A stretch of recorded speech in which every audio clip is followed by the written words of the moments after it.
étudier ce sujet, nous allons nous transporter en France en l'an 1627, et plus précisément devant la ville rebelle et protestante de La Rochelle.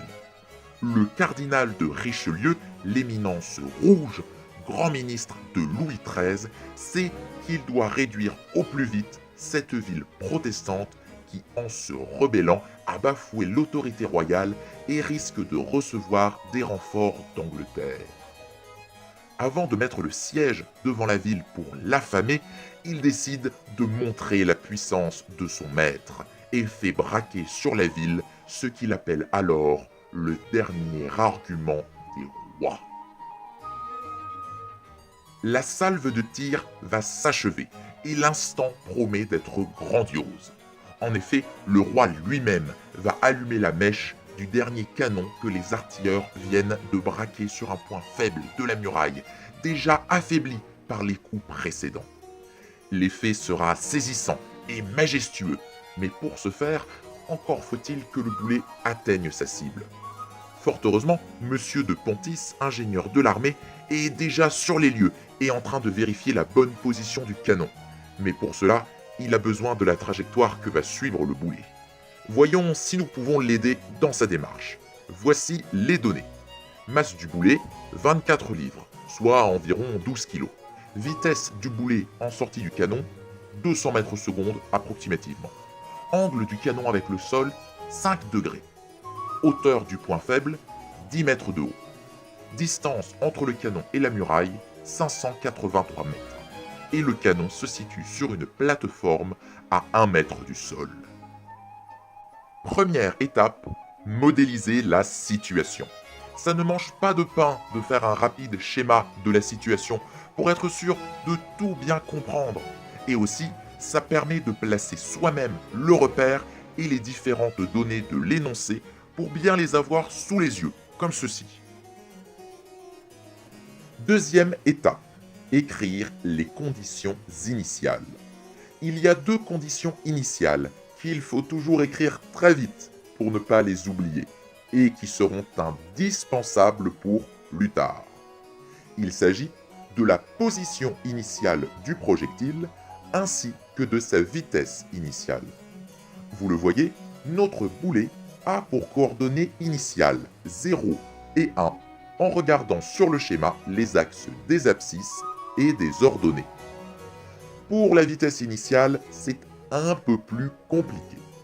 Regardez, ça c'est le vecteur V0, de longueur V0, mais il est lui-même composé d'un vecteur horizontal de longueur Vx0 et d'un vecteur vertical de longueur Vy0. C'est eux qu'on veut. Mais comment diable les trouver? Grâce à quelque chose de très utile et de trop vite oublié, la trigonométrie. Si vous vous souvenez de vos formules SO, K, TOA et que vous les appliquez, vous trouvez très vite ceci. La valeur du vecteur horizontal Vx0, qui correspond à la longueur du côté adjacent, vaut cosinus de l'angle alpha fois V0. Et la valeur du vecteur vertical Vy0, qui correspond à la longueur du côté opposé, vaut sinus de l'angle alpha fois V0. Troisième étape, préparer les calculs. Avant de mettre en pratique, il faut être OK avec la théorie. D'abord, il faut préciser que le référentiel dans lequel on travaille est galiléen, parce qu'on s'intéresse à de faibles durées sur la Terre, et donc on peut considérer que notre référentiel ne tourne pas et n'accélère pas, et qu'il est donc galiléen.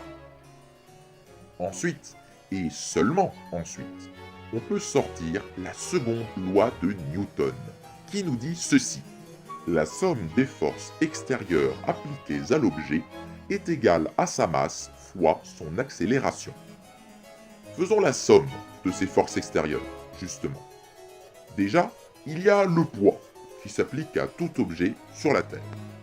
On peut dire aussi qu'on ignore les frottements, puisqu'ils sont négligeables par rapport au poids de l'objet. Et c'est tout. Donc, on se retrouve avec une seule force appliquée, le poids. Mais le poids, c'est bien la masse de l'objet fois le champ de pesanteur de la Terre, non? Donc, on peut se permettre de simplifier et on obtient ceci. Le vecteur accélération du projectile est le même que celui de petit g. Petit g, c'est le champ de pesanteur de la Terre, et c'est une force qui s'applique uniquement vers le bas, et qui a pour valeur le champ de pesanteur de la Terre, soit 9,81 newtons par kilogramme. Quatrième étape, les équations horaires. On a donc l'accélération du projectile, 0 sur l'axe des x et moins g sur l'axe des y. Mais nous, ce qu'on veut, c'est avoir la vitesse de l'objet. Coup de bol, en physique, l'accélération, c'est la dérivée de la vitesse. Et maintenant, je vous laisse faire. Alors, quel nombre dérivé donne 0 ? 5 ? Oui. 89 ? Tout à fait. Moins 879. Je n'aurais pas dit mieux. Bon, vous l'aurez compris. Toutes les constantes marchent. Mais alors, on choisit laquelle ? Eh bien, en physique, on prend la valeur de Vx0, le vecteur horizontal de la vitesse initiale. Et ça, c'est super. C'est exactement ce qu'on avait calculé au tout début. Bon, ça, c'est fait. Maintenant, il faut la vitesse verticale. Quel nombre a donc été dérivé pour donner moins g ? J'en profite pour dire qu'ici, on va toujours dériver par rapport à t, c'est-à-dire par rapport au temps. Pour avoir moins g, il faut donc à la base moins gt. Mais moins gt plus 8, moins gt moins 69 ou moins gt plus 742. N'oubliez pas qu'il existe sûrement une constante qui a disparu entre-temps. Eh bien, en fait, on fait exactement comme avant. On prend Vy0, le vecteur vertical de la vitesse initiale, et on obtient moins gt plus sinus alpha fois V0. Génial! Maintenant, on a la vitesse en fonction du temps. Ouais, c'est pas super utile finalement, vous avez raison. En fait, ce qu'il nous faudrait, c'est la position de l'objet en fonction du temps. Oh bah quelle chance! De la même manière que l'accélération est la dérivée de la vitesse est la dérivée de la position. Bon ben, rebelote. Pour avoir cosinus de alpha fois V0, il faut à la base cosinus de alpha fois V0 t plus une constante. Vous commencez à piger le truc. Sauf que maintenant, on prend la position initiale sur l'axe des abscisses, soit 0. Sur ce coup-là, ça change rien. Et pour avoir moins gt plus sinus alpha fois V0, déjà, pour avoir sinus alpha fois V0, il faut à la base sinus alpha fois V0 t. Pour avoir moins gt, faites-moi confiance, il faut moins gt carré sur 2. Mais vérifiez par vous-même pour en être sûr. Et il manque une constante. Mais ça, vous l'avez déjà deviné. Et vous savez où aller la chercher, non ? La constante, c'est 1. La position initiale sur l'axe des ordonnées. Ce que vous avez obtenu, on les appelle les équations horaires.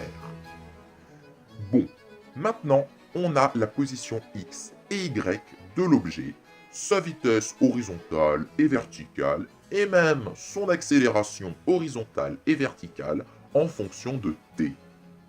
Maintenant, on peut dire qu'après 3 secondes, le boulet se situera précisément à telle abscisse, à telle ordonnée, avec une vitesse horizontale et une vitesse verticale de temps, tout ça en remplaçant simplement t par 3. Mais c'est pas fini. 5e étape, l'équation de la trajectoire. Là, on a défini la position en fonction du temps. Mais des fois, on n'en a rien, mais alors, rien à faire du temps. On veut juste savoir la trajectoire du projectile, point. Et pour ça, il nous faut exprimer y, c'est-à-dire l'ordonnée, en fonction de x, l'abscisse. Et pour ça, je vous l'accorde, la manip est pas, mais alors pas évidente du tout. Mais c'est un pli à prendre.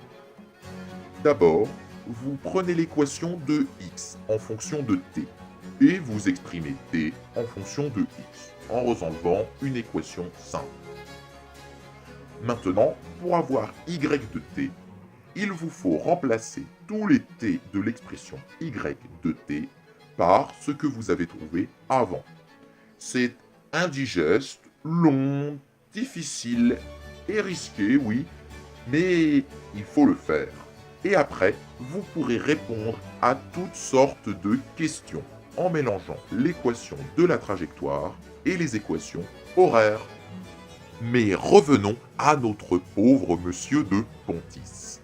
Il faut qu'il regarde si, positionné comme il est, le boulet du canon parviendra à toucher le point faible de la muraille, pour la plus grande gloire du roi.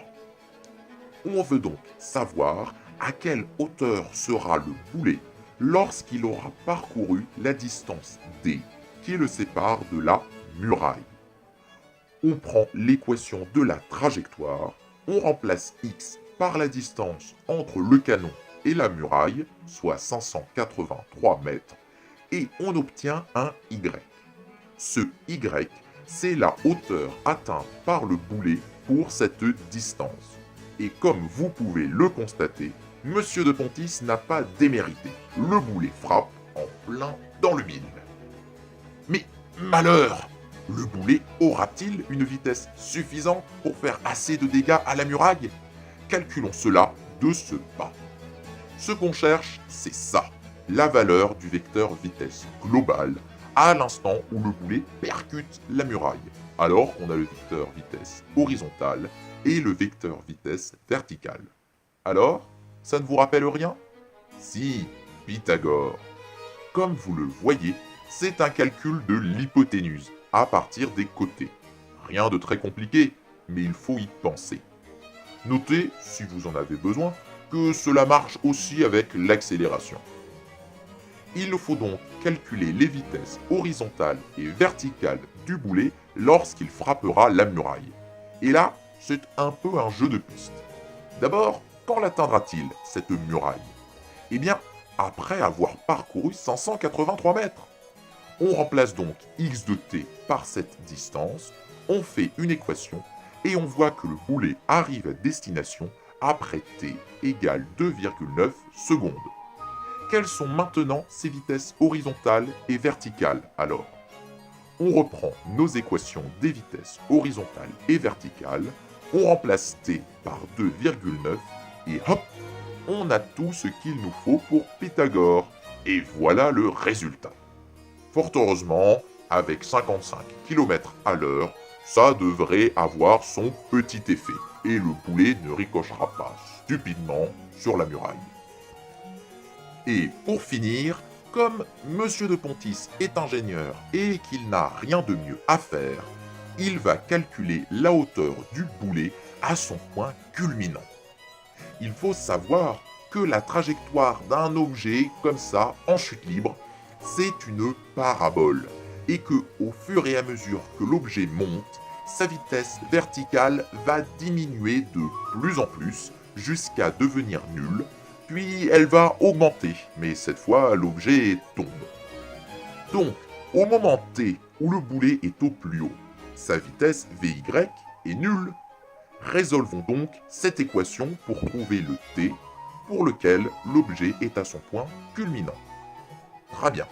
Maintenant, on sait qu'à l'instant t égale 1,77 secondes, le boulet a une vitesse verticale nulle et qu'il est à son point culminant.